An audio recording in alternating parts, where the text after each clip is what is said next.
Are your Raycon earbuds getting really quiet the longer that you've used them?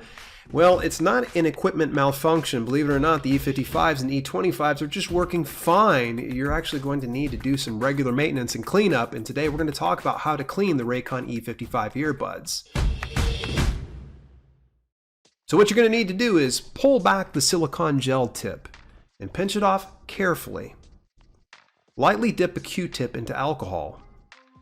Lightly rub across the small black screen until it comes off. Now that's a screen right there, believe it or not. Be very careful with this, and you don't want to squeeze it so hard that there's alcohol dripping into the earbuds itself. Now wipe down both sides of the screen and then dry with the other side of the Q-tip.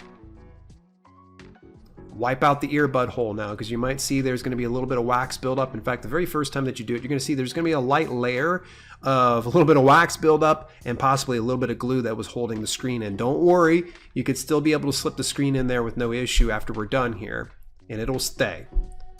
Put the screen back into its place and press it into the hole with the dry Q-tip end.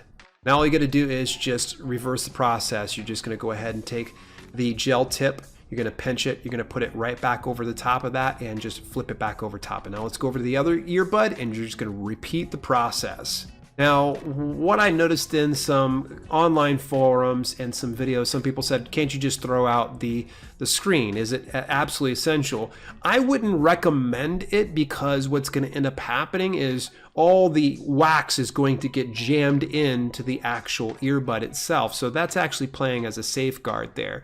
In the event that you're a little leery about like your screen falling out, I'm going to tell you this: I have cleaned out my Raycons numerous times, and every single time I put the screen back in there, it has not fallen out whatsoever. So that's why you want to make sure it's good and secure in there. I have a feeling that some of the buildup of the earwax probably stays on there, and it creates kind of like a glue of its own that it sticks to that. Hey, if you enjoyed today's video, please do me a favor and just annihilate that like button. And also, if you want to learn more about live streaming online, including places like YouTube, Facebook, Twitch, and beyond, make sure, of course, that you subscribe to this channel. We talk all about live streaming and the tech that you need to do it.